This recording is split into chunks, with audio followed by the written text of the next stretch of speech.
everyone? Welcome back to another episode of Black Conflict Conversation. My name is CT Minimal, along with, we got Rico Moore, our usual co-host, and also we got another member of the Black Light Initiative, Stuart Frazier. How you doing? Thanks for joining us. Well, thanks for having me. Got his shades on. Being real mysterious right now. He's the coolest monkey in the jungle. Don't do that, man. And so, let's start with that. What did y'all think of the H&M, marketing controversy with the young black kid with the coolest monkey in the jungle, with the sweatshirt, the hoodie? What'd y'all think of that? Well, I think obviously that they didn't run this by any black people before they put it up. Apparently they did, because mom said it was okay. Wow. Yeah. But she ain't a member of H&M of the department. She ain't. I thought you was about to say she ain't a member of black folk. Well, maybe As far as not. I'm concerned, she's now in my mental cemetery. That's where I throw people and things that don't deserve any attention or any acknowledgement. Gone. Very. Out there.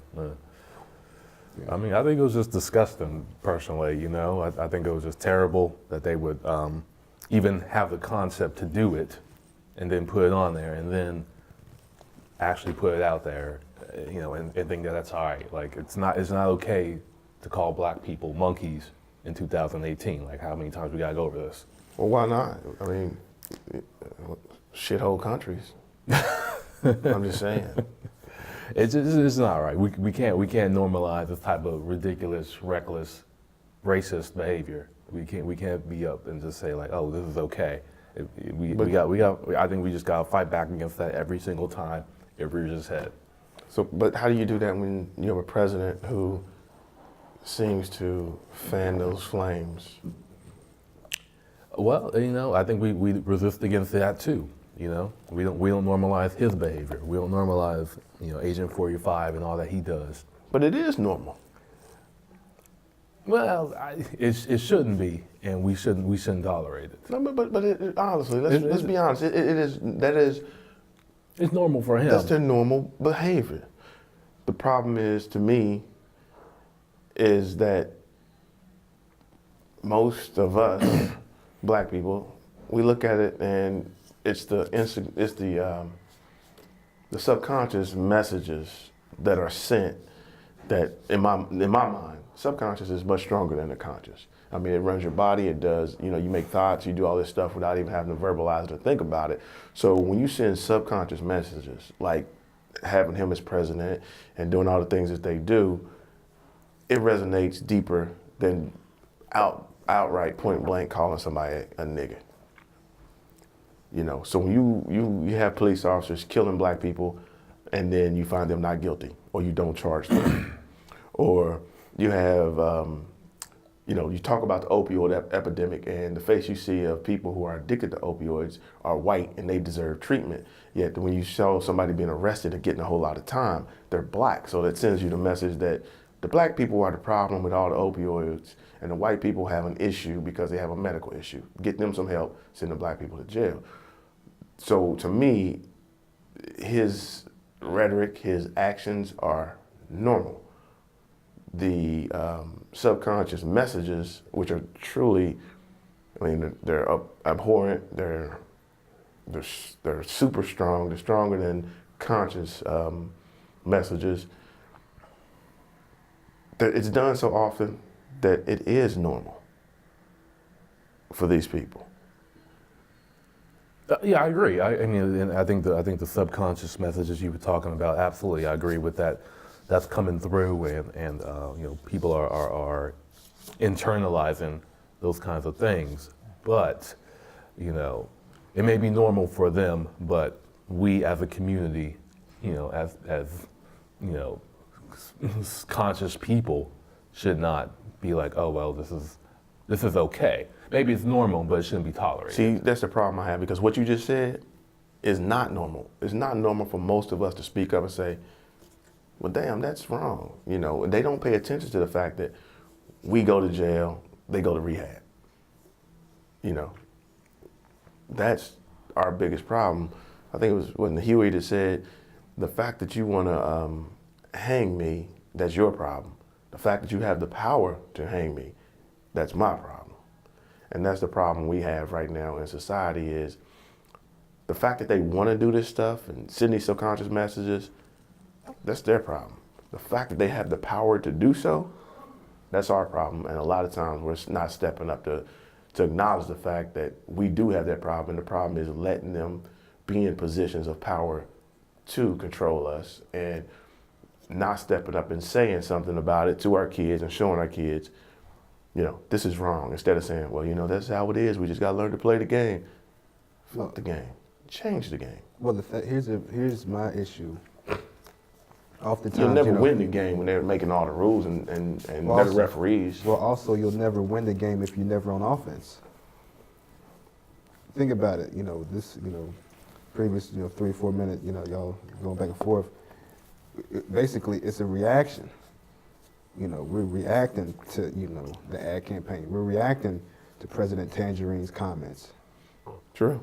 We're never, proactive. We're never, some people are, but where is the, highlighting? Why do we have to wait for H&M to put out an ad campaign of young black boy? Where are the black clothing companies putting out positive images of young black kids? Where is the positive images of these quote unquote what President Tangerine calls shithole countries? If we're proactively highlighting the positive things, what these other people say, that we can repel that with ease. Can we repel it? We won't need to, because then we'll know. Don't do that, because they're not going to take this. Well, exactly. So, if you'll never win the game if you're always on prevent defense. Like prevent defense, to me that's the worst defense in football. You've been doing you've been winning all game, playing, your strategy. Now all of a sudden you're going to prevent, and they, score touchdown on you. You're right. It's time to change our strategy, because our strategy is to march. They just sit at home, eat brunch, have a drink, and be like, okay, let them march. When it's over, they'll forget about it. Mm-hmm. Just be, again, we're playing by that same playbook. So, I would say, going forward, I think like me and Stuart do a podcast, and my opinion is, H&M, they know exactly what they were doing. These people that work for these corporations, they're not idiots. Even though, it was that company based out of Sweden or something like that, H&M. I'm not sure, but I'm sure that, these people who are marketing, campaign managers, they're not idiots. But we need those people. You know why? Because we don't want the people from the shithole countries. We need to bring more people from. That's what he said. Actually, what we need to do is, invest in the people here. True. Black people, descendants of slaves. Well, I was joking, right? I know you were. Okay. All right. My father is from a shithole country, according to President Tangerine. Where would that be? Ohio? Hey, hold on, slow down. I'm just joking. Oh, my bad. Would that be Fayette County, West Virginia? No. I'm just saying, what shithole country? From Del Barton. Yeah, depends on how you look at it, and we're West Virginians, so. Yeah. But so I think, sometimes it's up to, I think we've said this before in the show, everybody has to find a way to contribute, positively. Now, if you can contribute negatively, but, oftentimes, we ain't gonna shop no more, okay. There's no H&M around here, so I've never even been to one of those stores. But from what I know, from what I've heard, they sell kind of cheaper clothes, but that black people can afford. Like we're talking the podcast, as black people talking about, you ain't really going to boycott H&M, kind of, making excuses. I have there's many other outlets. Huh? H&M.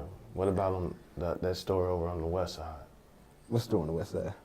The one that all the young black people like to spend their money in, yet he does not hire any of us, nor really does he want us there. He wants our money, he just doesn't want us there.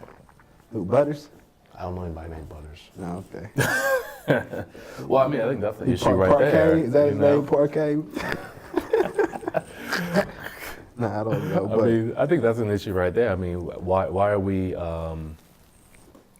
contributing to an organization or a retail store that doesn't care about us?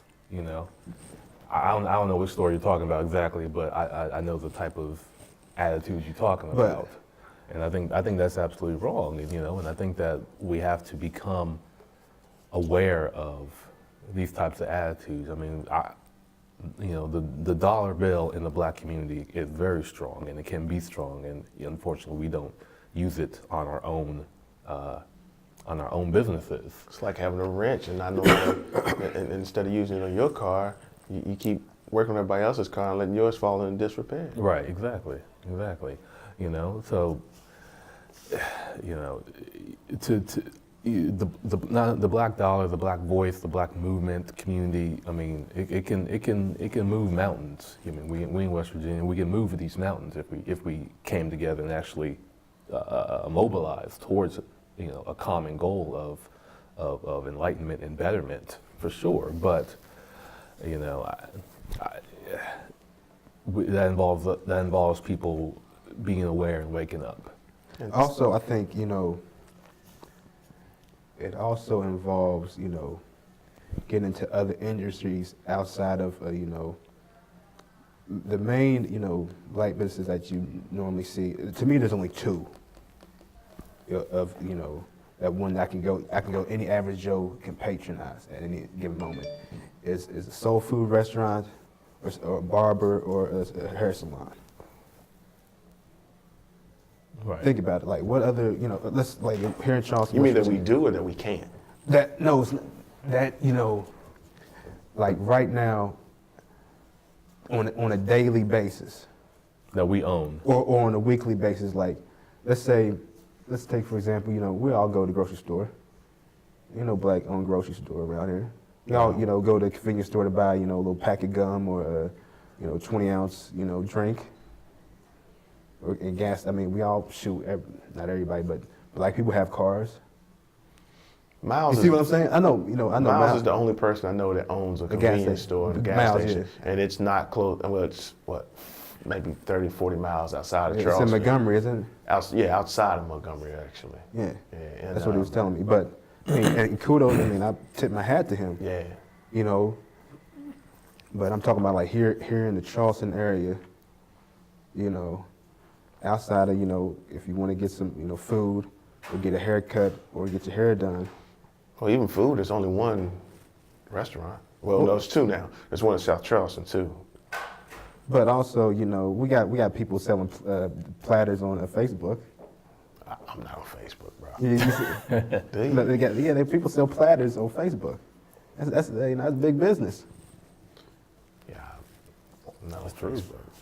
They don't have any vegan options, so I can't patronize or even vegetarian options. But the thing we got to do is diversify our industry. Well, not only that, we've got to learn that when you open these businesses, no matter what they are, or if you're taking your money to spend, sometimes you're going to have to sacrifice. It may take a minute to build that business up, or you may have to say, I won't have this in order to send this message. Like when people talk about certain stores, they're like, well, where else am I going to go? He got the best. He has the best stuff. To me, that's like saying, well, I don't mind spending my money with this dude over here to be spit on because he's got the best stuff. I'm not going to keep giving you I'm not going to keep buying your Kool-Aid because you put more sugar in it, even though I know you spit in it. It just makes no sense to me. But where else are you going to get your Kool-Aid from? I'll drink water. We have to have that attitude. We have to have that attitude. Sometimes you have to, give up on what you foresee as being sweeter stuff and go for something that's actually better for you. Especially when they're putting a little extra in the sweet stuff to poison you, But also, I think, we was having a conversation yesterday.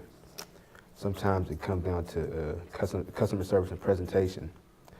But I think some of the complaints we often hear is, to me, we said this in the previous episode, is all too often people get into business with just enough money to start the business.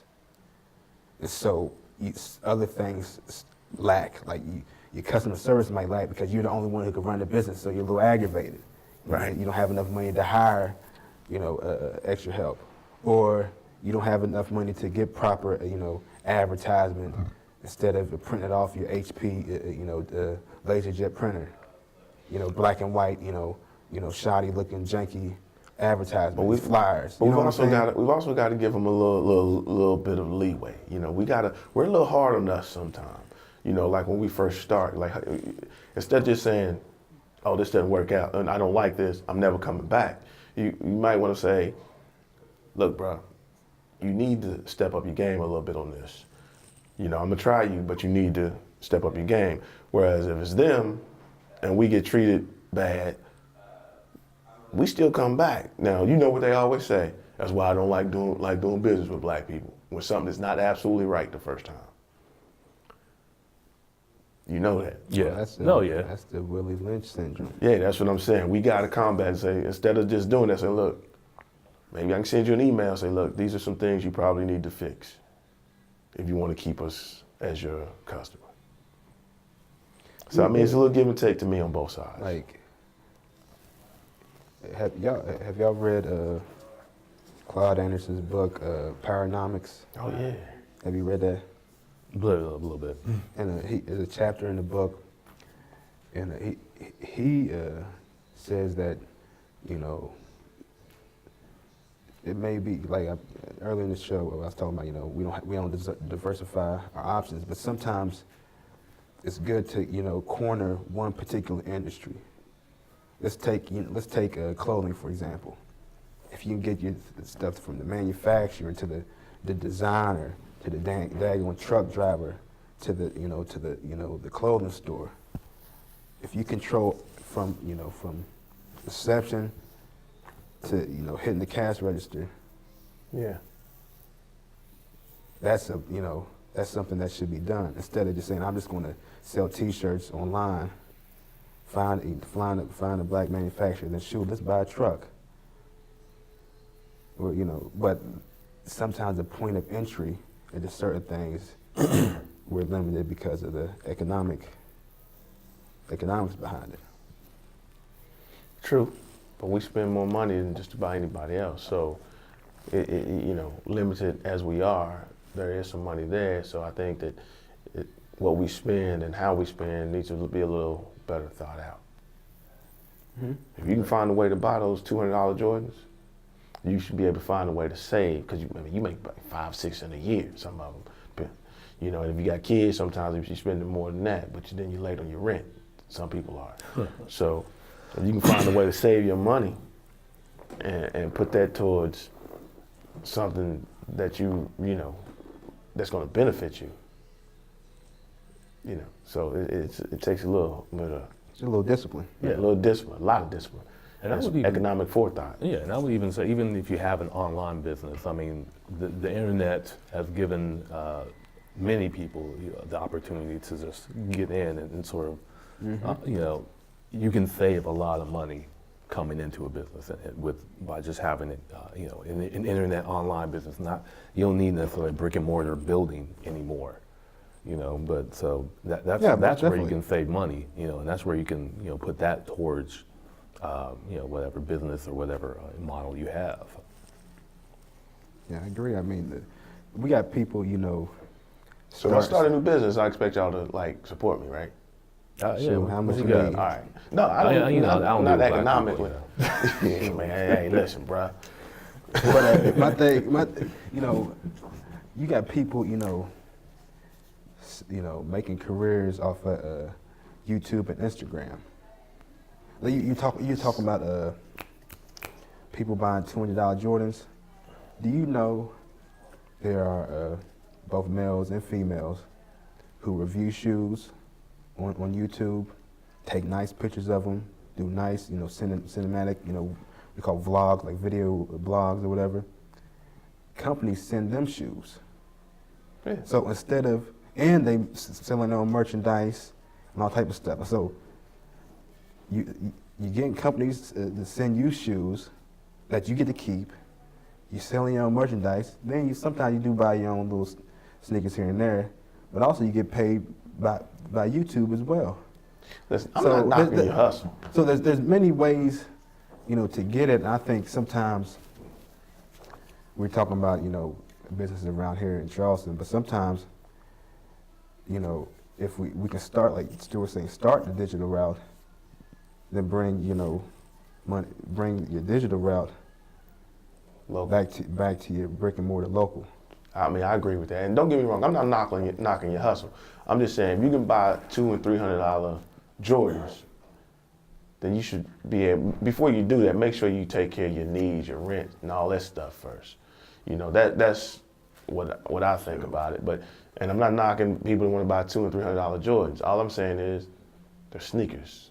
You know, you wear those, they run out. You put $300 into some nice dress shoes, you just take another $30 and you get them resold, so you have them 10 years. So over the long run, you spent less money on real shoes than you do on Jordans, you know what I mean? So just, you know, just a little economic That's forethought. basic economics, you know. Yeah. You know, you live within your means.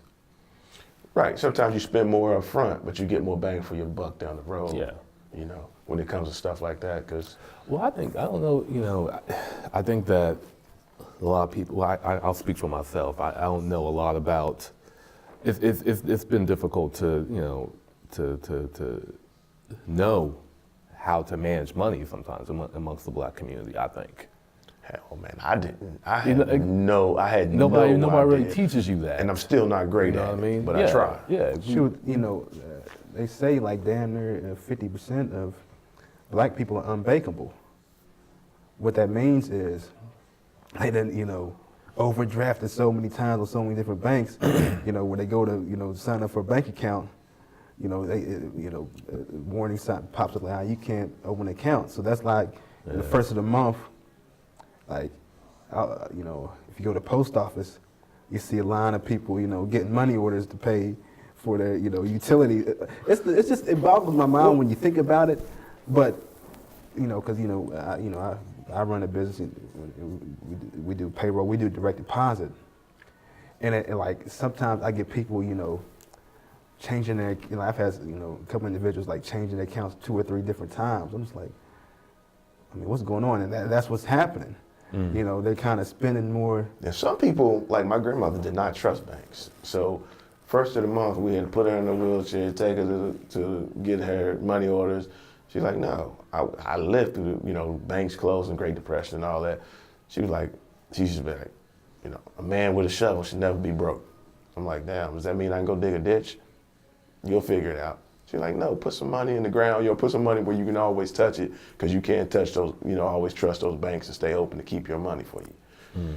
And she, you know, no, and it was always, why you buying it if you don't need it? Why you, credit.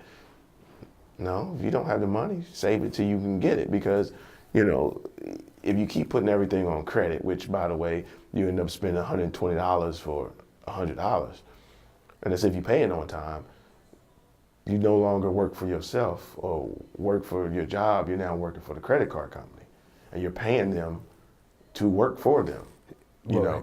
So you just gotta keep that in mind. I'm not saying, like, I'm not saying absolutely don't have it, I'm just saying be aware of it. Well, there's good credit and bad credit. Going back to, you know, what we're talking about, you know, a few months ago about opening a business. Now, if you get a credit card to buy, you know, business supplies to get you up and running, but, you know, on the back end, that makes you money. To me, that's, you know, a responsible way to use your credit. Now, if you go, you know, It's an investment. Yeah, it's an investment. Now, if you take your credit card and buy, you know, $3,000 worth of Gucci clothes, That's an investment. it's an investment for what? A nice hot date? Well, I mean, yeah. It's only a pair of shoes and some pants. You know what I'm saying? So that's bad use of credit. So oftentimes, you know, credit gets a bad, you know, stigma attached to it sometimes with credit cards. It's You- not if the you- card, it's the way people use it. Yeah, if you use it, the way, even if you do have to, make payments on it, but whatever you purchased, Responsibly. I think outside of your daily necessities, you can have little luxury items, but a lot of the stuff that you purchase should be in intent to make you money somehow. Or it should be used, let's take clothing for example. The clothing you buy should, the majority of clothes that you have in your wardrobe should be clothes you wear while you're making money. That's just my opinion. I can see that. Yeah. Now, if you work at a square job, but like you say, you got 50 million sneakers, but you got to wear, what do you call hush puppies or Rockports to work. You got one pair of dress shoes, but you got 50 pair of sneakers, but you only wear sneakers twice a week.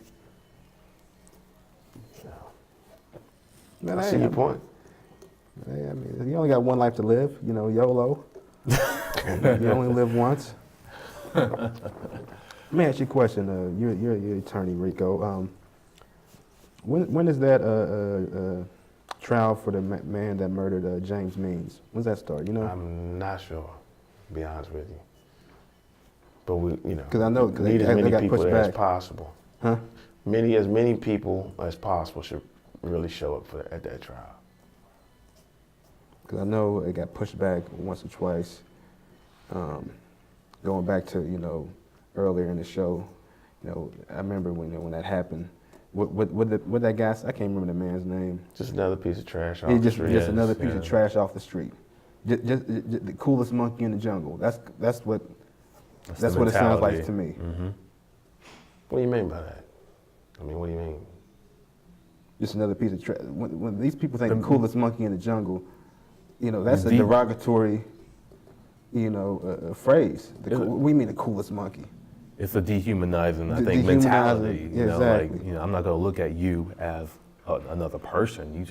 You outside of a person, so I can do whatever I want to do with you, because we're always you're not a fist person. of a person. Yeah, that's true, and I think that's the problem, and that's something we still are fighting and struggling, against today. Look, tomorrow's Martin Luther King, right? The celebration of Martin Luther King, our quote unquote one holiday. Call it what you like, but even people love to say, well, you guys can't do that. You need to be like more Martin, more peaceful. What they forget is Martin Luther King was breaking laws. He wasn't sitting in those counters and marching down those streets lawfully. They would like to remember, well, he didn't fight back. And well, look, what he did took it made a very, very bold statement at that time.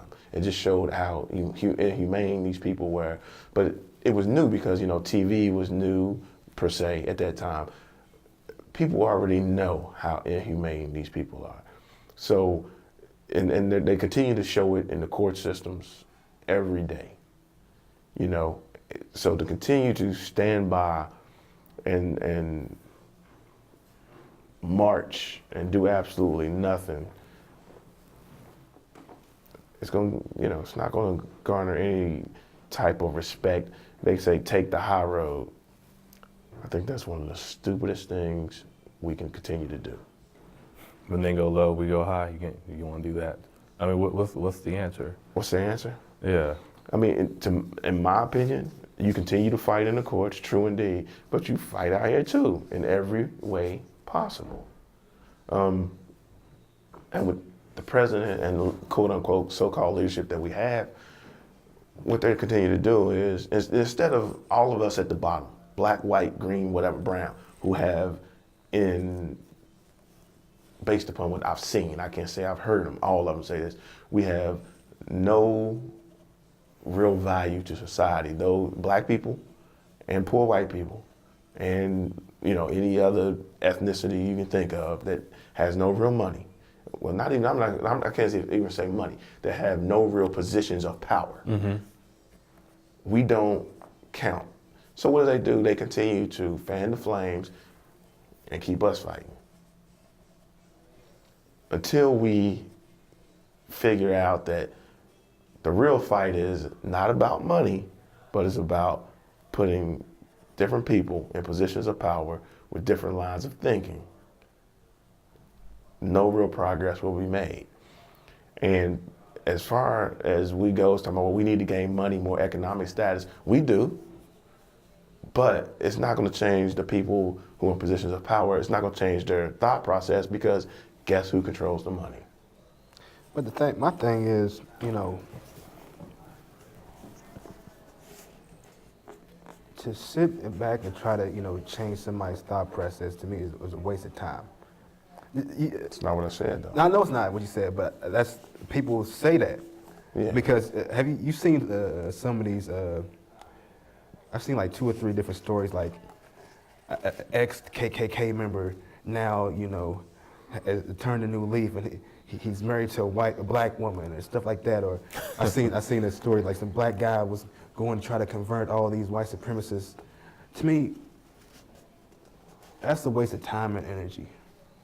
Going back to you were saying, you know, money, yes, money may not solve all our issues, but money can be used as, you know, we talk about offense, defense. It's a motivating factor for a lot of people. It's not only a motivating factor, but money could also be used as a tool for survival. Because, you know, we live in a world that's run on money. Problem, you know, people, you know, we live in Charleston, West Virginia.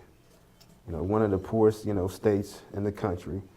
You know, and you know, oftentimes, a lot of people, from what I can, just my opinion, have like like an elitist mentality around here. They don't quite, you know, understand, or not they don't understand. They, like you say, they look down on the poor people. That's why you often hear, like, on the west side, all we gotta do is bring in more police, and we gotta get these homeless people out of here. Everything gonna be all right. Okay, so what about investing in the people? We ain't gonna worry about that. You know, and so the $100 million they put into the Civic Center to look to across from the mall that's closing. Across from the mall that's closing to overlook a dirty 50-foot wide river. I don't understand. To bring in more country music concerts and Rough and Rowdy and WWE, instead of taking that $100 million to invest in the King Center, Second Ave, North Charleston Community Center, Canal City 1, you know, start, you know, STEM programs, you know, computer programming programs, you know, because that's the wave, that's the future. That's what I mean. We need to. The money is great. The money's a tool, right? But who controls the money? That is the issue. That's the key. So if you have people in those positions that push the buttons and control the money, you don't have to change the thinking of the people that are there now. You replace those people with more people that look like me, you, and others. You know, and like Mike Pushkin. Pushkin's doing, in my opinion, does a great job. He'll stand up and say what he feels. He'll stand up and he will do his best to represent the people from the neighborhoods that elected him. You know, and Mike is white. You know, so I can't just say, hey, you know, we have to change these people's minds. I say we have to change the people in the positions. But I do want more of us in there because, you know, if you grow up in a certain area, it's going to have an effect on you, right? You get to know these people, right? So you know, even though you may be in a different position, you know a lot of these people that may get arrested for this, that, and the third. What they did may have been illegal, but you know where they come from, the way they think, so you know that they didn't just do it just to do it to be malicious. They do it because, some of them do it because, you know, the messages that are sent is, well, this is the only thing you can do. Or the things that you need at home you don't have access to, so this is what you do. And I'm not saying it's absolutely right, but I'm saying it is a fact. And it is a factor, and it's a factor that's often not taken into consideration when decisions are made about these people's lives. So You know, I think we change the people in those positions to use the money that and other tools that are that they have access to from the position. I don't think the money changes the person. I think the position can change the money is used, the way the money is used. With that, I want more people elected next election that will look more like us and that will definitely take us into consideration. Well, yeah, I think that's definitely important. You know, representation is Exactly really what this is about. You know, and you know, like you said, the more people, the more diversity, I guess you want to call it, or the more people that look like us, they're likely to take an interest in us and our actual issues, and not just look at it from their own point of view, and not people that just look like us that were put in place by them. Yeah. Bullshit. No, people who have the same mentality and the same thought process and the same type of agenda, I guess. As they say, people from the mud like us, people who come up from the dirt. You know, we don't bootstraps and whatnot. We don't want Sheriff David Clarke on city council. No. Man. But no, we don't want that. But I think election cycle coming up here in the next 3 or 4 months. One thing we should start looking at is looking at let's take city council for example. Look at some of the policies that were voted on in the last cycle that these people were in. Let's take for example this city fee hike to hire 10 more policemen. I'd like to see what all city council members voted for them, and we need to get those motherfuckers out of here. Sorry to be cussing. Why be sorry? Well, it's a family show. We might have it's a family show. people watching, but and their justification is we're gonna police our problems. We're gonna police our way out of our problem on the west side. Well, that happened with the war on drugs, right? I know the federal sentencing guidelines. It worked. Yeah. Yeah, right. Yeah, but here's the we're gonna police our way out of our problems on the west side. But just about a week ago, a block from my house, I seen a white dude, driving an Escalade, or was a passenger in an Escalade, just OD'd right in the middle of the street, laid out. I don't know if he survived or not. It's a very sad sight to witness. But police didn't come in to save that.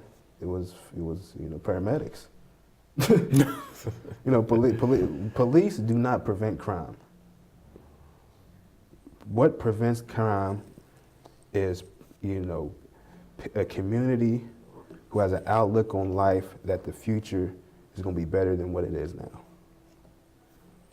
That's my opinion. A crime to me is a result of one, I'm talking about this petty crime that they talk about over here, is a result of people some who have no hope, some who had the upbringing was not ideal, but also people just fighting to survive. If you pour in the resources to the people, all these problems could be solved less than 2 years on the west side. The west side does not take a lot to me to cure. Yeah. That's optimistic. It does not take a lot. 2 years is optimistic. In a sense that, well, shoot.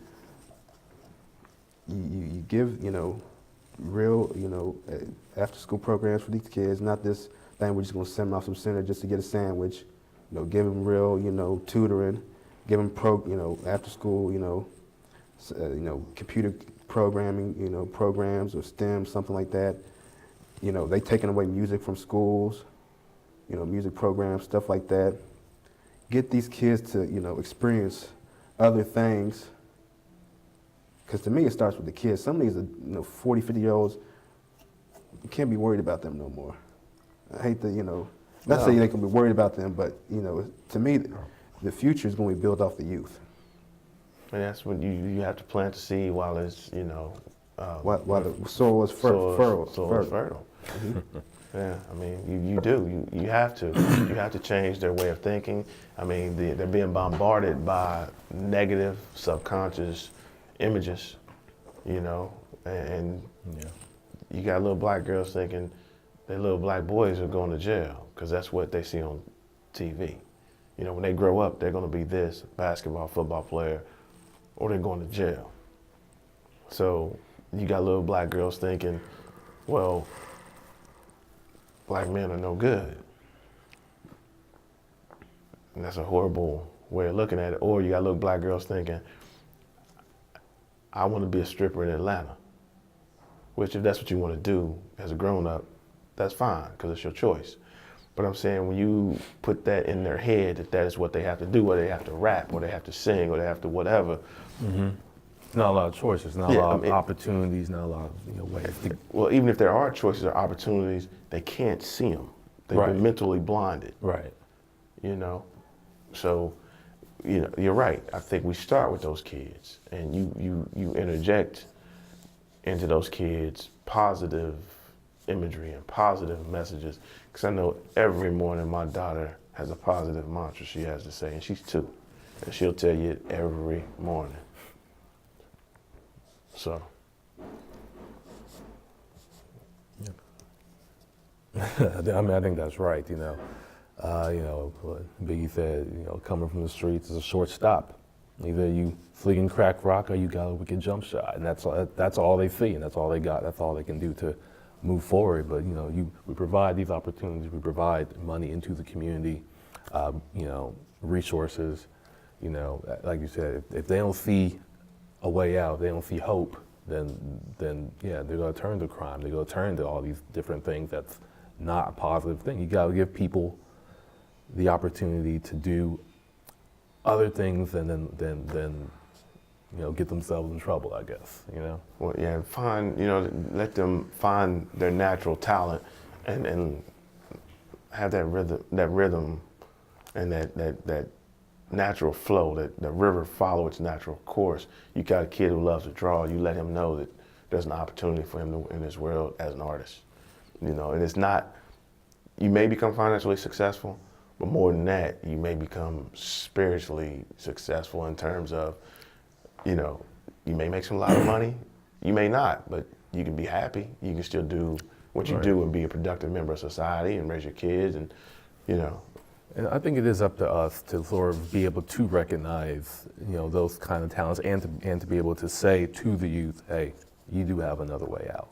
You know, I mean, some people, some adults, you know, maybe they don't know that there are other ways out for their kids, because they come up in the same system, they come up in the same neighborhood and all that kind of good stuff. You know, so somebody out there, you know, us or anybody, or, you know, other people who are aware, we have to share that knowledge. You know, we have to share that knowledge with our people, with our community, and say, look, there are ways out. This is how you do it. And, you know, hopefully people are receptive to that. Also, we got to, you know, throw away the conventional way of thinking. You know, we go back to, you know, we live in the internet age. Do you know there are kids, you know, like 13, 14 years old, making thousands of dollars off of this app called Musical.ly. Have you heard of it? It's like a lip singing app. I heard of it. And like they going around selling merch and, you know, doing meetups and stuff like that, like middle schoolers. Yeah. And so people making money off of Twitch, where, you know, they streaming, they're playing video games. Just, you know, just think back when you was younger, like, you can't be playing video games all day, go out and play. Nowadays, there's money to be made in all different things. That's why I say, if you find your passion, follow it, and then unless you're a serial killer, then all that. Well, yeah. Then I think your passion, if you pursue your passion, a righteous passion, a way to generate money will just kind of pop up out of nowhere. Now the thing you is, won't even have to actively search for it. It'll just come to you. Right, but the thing is, though, knowing what to do with that money when you get it. That's an issue. And so, you know. Shoot, I'm gonna buy me a pair of the new J's. What you talking about? I think the LeBrons. No, I'm thinking trash. The Yeezys. The Yeezys. I'm not a fan of. I'm not a fan of Kanye. I can't give him any of my money. Pre-sunken place Kanye. My man, you mad? You mad? Don't be hating because you not with Kim. Now, pre-sunken place Kanye. Top 10 artists all time. Hey, listen, bro. You know what I've been on lately. Post-sunken place Kanye. What about you, He Stuart? produces slave clothes. I can't rock with that. We ain't even gonna listen to him over and talking about Kanye. Throw him in, throw him over the mental graveyard. What you listening to right now? I go back to classics, but I try to listen. I try to listen to a little bit of everything. I'm definitely with Kendrick and J. Cole and all them as well. What you know about Saha? I'm starting to get to that. I'm starting to get to him. A friend of mine, Reza, has been sending me some stuff because he's from New York, but he's been in Atlanta. Now he's here. He sent me some Saha No Dope on Sunday. Yeah, dude, we were sleeping on him. Yeah, I've been hearing the buzz. I'm on it. I'm trying Shit, I'm to right get now. that up. Right now, I'm listening to Lil Pump, Lil Yachty, Anybody little?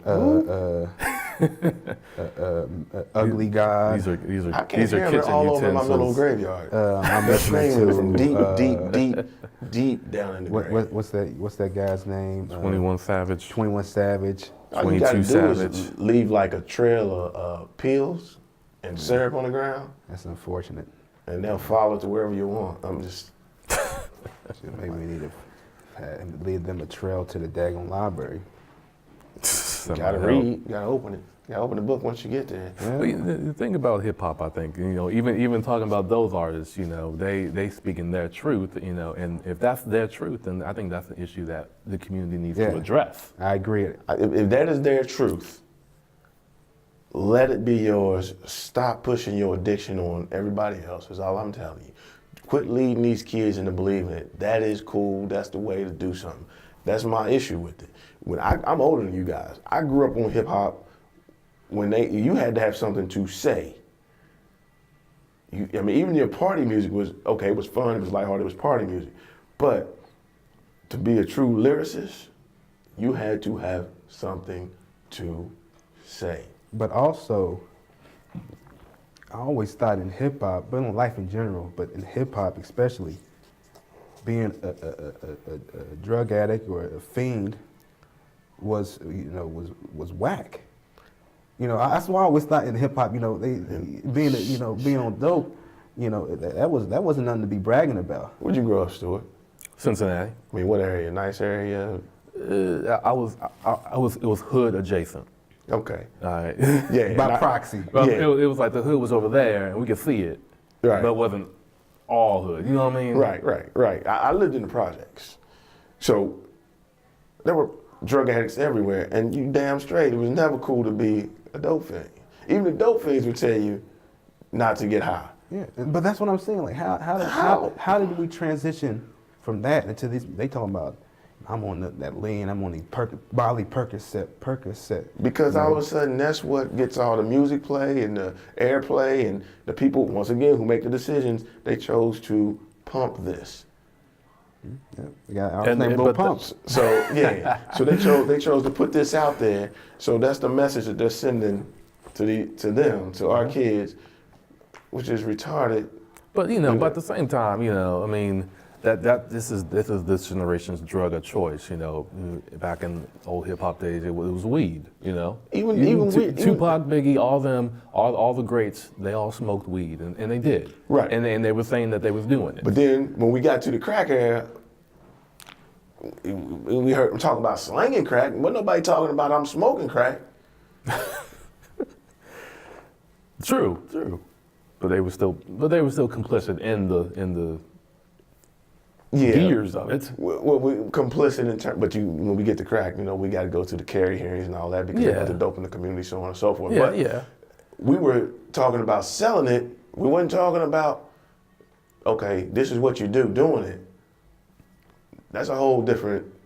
No, I mean, I message. think, I agree. And I don't, I agree. To me, nobody wants to be doing crack. No rapper is going to be the doing artists crack. you name, though, to me, seem to be coming full circle. It's all about thinking and having lyrics again. Kendrick, J. Cole, Saha, those dudes are bringing back having something substantial to say. Sure. Also, you got artists, you know, that not as well known, like a young guy named Stro. A lot of people don't know heard of him. He's about 21, 22 from Brooklyn. Kind of has that Biggie flow, but he can rap. Joey Badass. Vic Mensa. You know, another artist from Chicago named Saba. A lot of people don't know him. So I feel like the music that with substance is coming back around and going back to one, you know, parallel to like this era with 45. Okay. Gotcha. We're leaving. But with 45, you know, I feel like in hip hop, you're gonna have to choose a side. Are you gonna be on the side of? I'm being serious, because if you're gonna continue to pump this nonsense, you gotta be held responsible. From the executive down to even the artists themselves. Like Right. if you sitting there out here pumping, Molly Perkins said you should need to be held responsible. Well, I think that's true, and just as an art form, I think good, great music always finds its way up to the top.